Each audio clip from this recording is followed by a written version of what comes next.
Good morning. We've got the Ropetek Hitch Hiker.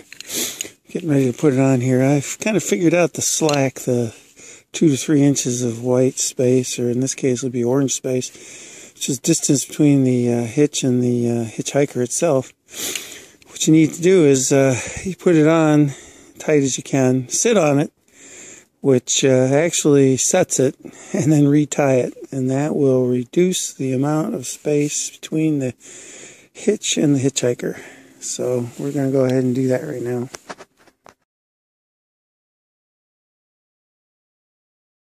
Okay, I have this set onto here, and as you notice it's crooked, but what I'm going to do is I just put on the steel carabiner and I'm going to rotate it like that. So I rotate it.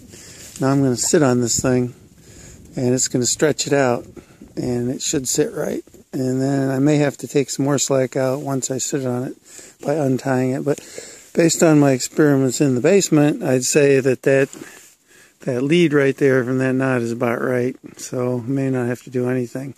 But it looks kind of funky right now. But that's the key, I think, to get the spacing out of the distance between the hitchhiker and the hitch itself reduced to a minimum. Okay, so now I'm sitting in this thing. Now you can see it straightened out. Get those harnesses out of the way. So you can see that after putting some weight on it, it seems to be a lot better. And this distance here is about right, because the way it's shipped from the factory. So put a little oomph on that. Releases a little hard right now, but my experience is going to tell me that that's going to get a little better as I work it a little bit. So see, that distance is down to 1 inch now. So we'll keep working with it, see what happens. So I found this, or my wife helped me find this horse chin related item. Leather, thick, $2 20 years ago. So I'm putting it on the top of the steel carabiner, and I'm going to hook my lanyard, my safety lanyard, over my left shoulder, properly adjusted for length in order to tend the hitchhiker as I climb. So instead of having that coat hanger situation that we've seen in other videos, I'm going to try this. Let you know how it works. Okay, so here it is. I don't know if that's in focus, but so I got my lanyard, safety lanyard, 2-in-1, thrown over my left shoulder, attached to this leather piece that's going to tend the hitchhiker. And you can see it's tied in on the top of the steel carabiner on both sides. I don't know if that's too apparent, but anyway, that's what we're going to try to do. And so I have my hand descender. So we're going to figure out this loop thing, or my hands don't get stuck.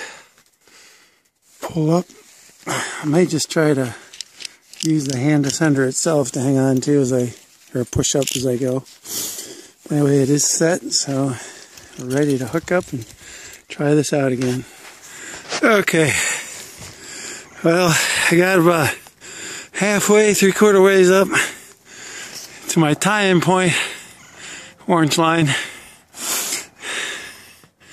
and use the revolver, pull myself up the rest of the way, hip thrust. It works pretty good. A lot of work though. You can see, still have just 1 inch left there. So the key is sit on it first. And then take the slack out and retie it on it. So you have about 3 inches or so, 3.5 inches. And don't tie this, don't put this through both rings, because it's too tight. It caused issues with the strap getting in the way. This worked pretty good. I still have issues with timing of hand over hand. That's really the biggest problem so far. Most people are using the basic ascender, but I got a hand ascender, so that might be part of the problem. Anyway, it's good exercise. So that's the rig down there. And I'm up higher than I've been before, because the last time I was tied in right there. Now we're tied in right here.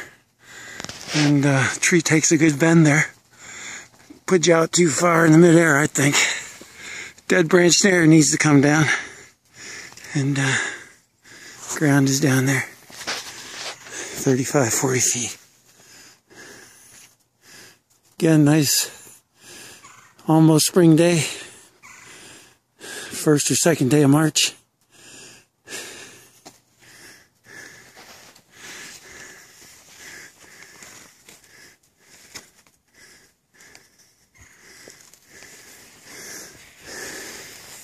Safety lanyard on a pulley. 2-in-1 lanyard system. Hitchhiker. Hitchhiker works good. It's a nice system. Steel carabiner. Revolver. 7-inch strap. 22 KN. Foot loop.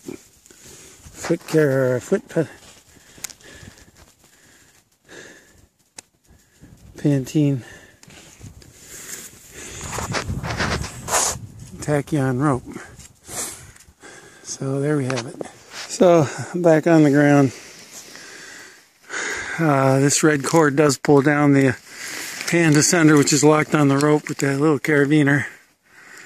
It's a nice setup. Just got to keep it above your hitch so it's not in the way. I tell you, when you only got an inch on that thing, right there with the orange, it takes a lot more action to descend, which is probably a good thing.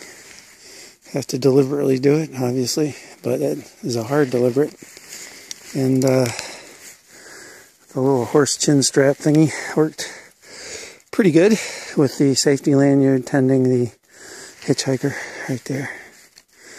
So this again pulled down the hand descender and the little 7-inch strap, 22 KN. On this side you got the foot loop strap, and over here is the revolver, and that's held in place by the stitching. So, works pretty good, that little revolver, just to get up slowly through the tree. And safety strap is always a nice option in case something happens on the hitch. Still got to work out the issue of this strap here. Because what you do is,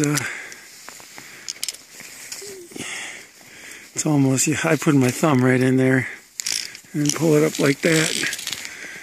But your other hand gets in the way. So you got to get the distances worked out just right.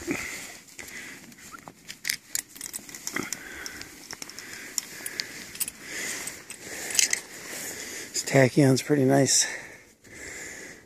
Feel pretty good up there with that. Good set of rubber gloves. Did they actually stop or not? Right there. You can just see part of it right there. It's good. Shares the ring with the Weaver's original bridge there. And then a rigging plate and racetrack or a carabiner tying the two bridges together through the rigging plate. And the Weaver saddle. And a rope bag and a mat to keep the rope clean and keep my feet cleaner. I usually take it in and shake it off first and then dry it out on down the stairs there. Tree's still dropping stuff. One of these days we're going to tackle some limb walking here. Probably try it low on some other tree though. That branch right there is dead. So anyway, over on the tree, just to show you what I got there, got a timber hitch and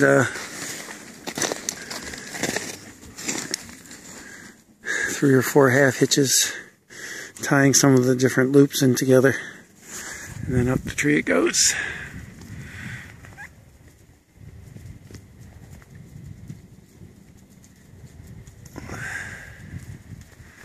Timber hitch works out good because it's a lot of friction. Spread it out over half the tree, I think.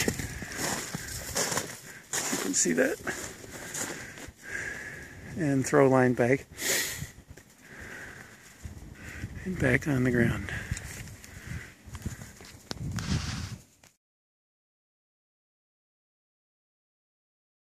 It's a little later in the day, sun's setting.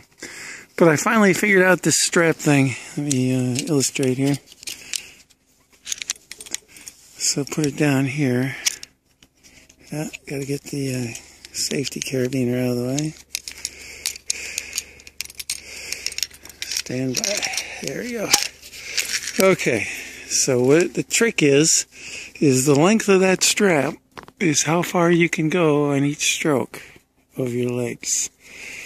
And the reason for that is because when your one hand's here, then the ascender stops, and then you lift your hand over the hand that's holding this, so now your hand is up there like that, and then you push your foot to get yourself so you can lift this. So you lift that, and you can lift it as far as your hand is. So obviously this strap here makes it about a foot and a half for each step you take up the tree as far as hand action goes. So you could take this knot out and get a little further. The point is that at some point you can't reach any further. So that is what I discovered this evening.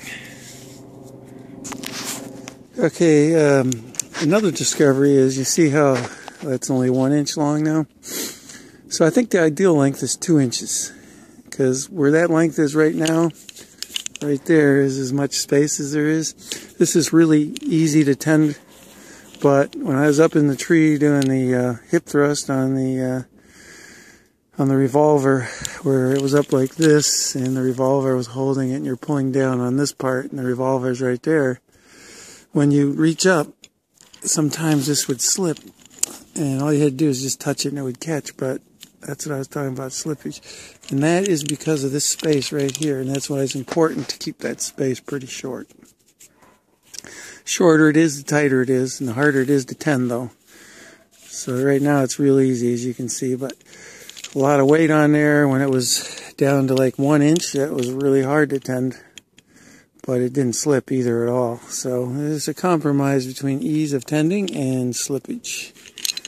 And the slippage is only, that I've witnessed, is not so much when you're transitioning from the frog-like system, but rather when you're using the revolver to do hip thrusting, and then if you come down slow on it, it seems to slip then. Not so much maybe when you're coming down fast on it. So just FYI.